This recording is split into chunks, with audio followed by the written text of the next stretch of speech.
સૌ શાંતિ જાળવશો, ધીમે ધીમે શાંતિ જાળવજો. આગળથી બેસી જાઓ બધા મિત્રો, પાછળ વાળા જરૂર કરવી પડે છે.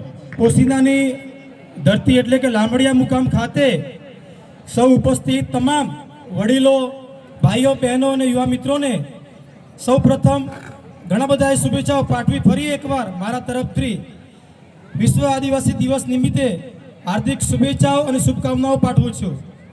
જય જોહાર, જય આદિવાસી.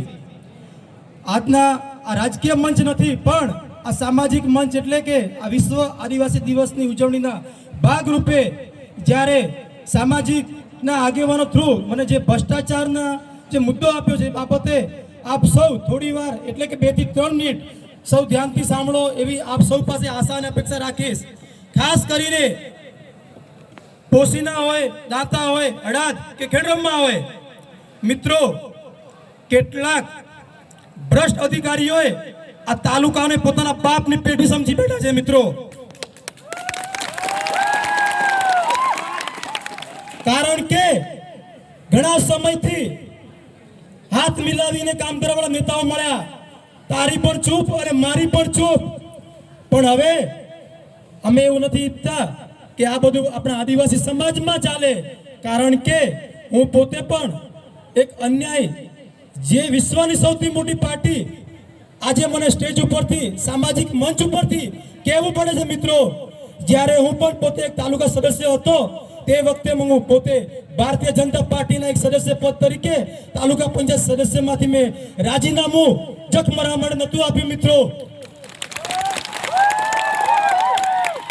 કારણ મને સત્તાનો મોહ માયા નથી. મિત્રો કારણ કે આ વિશ્વની સૌથી મોટી પાર્ટી એટલે કે ભારતીય જનતા પાર્ટી સામે ઉમેદવારી કરવી એટલે લોડામાં ચણા ચાવવા જેવું હોય છે. મિત્રો પણ મિત્રો અમે પાર્ટીને લઈને નહીં પણ એક ભગતસિંહની કહેવત કહેવા માંગુ છું. મિત્રો આજે મને દુઃખ સાથે કહેવું પડે છે. મિત્રો આદિવાસી સમાજના નેતા આજના દિવસે આ ભ્રષ્ટ શાસન પક્ષે સામ દામ દંડ ભેદની નીતિથી એમને ખોટા કાવતરા કરીને જેલમાં બંધ મૂકેલા છે. મિત્રો પણ એના ઉપરથી એ પુરાવર થઈ ગયું કે આ કઈ રાજુ કરપડા નથી, આ તો ચેતર વસાવા આદિવાસી સમાજનો એક યુવાન છે. મિત્રો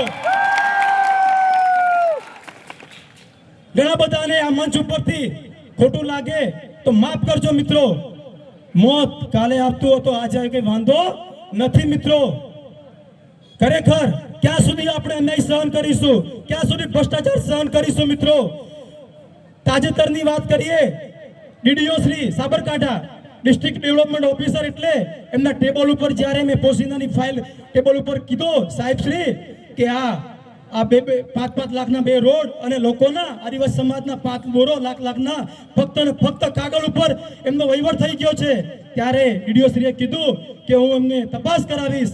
અત્યારે એ વાતને લઈને 1 મહિનો થઈ ચૂક્યો પણ હું ડીડીઓ શ્રીને અહીંથી સ્ટેટમેન્ટ આપું છું. સાહેબ શ્રી, કદાચ તમે તમારા સામાજિક ઘરના કોઈ કારણોસર તમે ત્યાં તમારી ડ્યુટીમાં ફરજ ઉપર કદાચ વિલંબ થયો હોય તો ફરીવાર એ ફાઇલ હાથમાં લઈને આ પોશીના તાલુકાના જે 2 તલાટી ભ્રષ્ટ અધિકારીઓ છે એમની વહેલી તકે એમના પર કાર્યવાહી કરવામાં આવે એવી હું આશા અને અપેક્ષા રાખું છું. અગર આ પગલું નહીં લેવામાં આવ્યું તો આવનારા સમયમાં જિલ્લા પંચાયત કચેરી ખાતે કાયદેસર આ અધિકારીઓને લઈને ઘેરાવો કરવામાં આવશે. મિત્રો તમારો પણ સાથ સહકારની જરૂર છે. આપ સૌ આવનારા દિવસોમાં આ સંઘર્ષની લડાઈ તમે મને સાથ સહકાર આપશો એવી હું આશા અને અપેક્ષા સાથે મારી વાણીને પૂર્ણ વિરામ કરું છું. કોઈને ખોટું લાગ્યું હોય તો મને માફ કરજો. જય જોહાર. પહેલે હું નારો લગાવીશ, તમે મને 2 મિનિટ સપોર્ટ કરજો. પહેલે લડે તે ગૌરવ સે, आज लड़ेंगे जोरों से. पहले लड़े ते गौरव से, आज लड़ेंगे जोरों से. पहले लड़े ते गौरव से, आज लड़े છે ચોરો છે. મિત્રો આપણો લોહી ખરેખર ઉકળવું જોઈએ. આ ભ્રષ્ટ અધિકારીઓને હવે આપણે એમને મૂકવાના નથી. તમે મારી સાથે સહકાર આપજો, હું તમારી સાથે 100% રહીશ. ધન્યવાદ.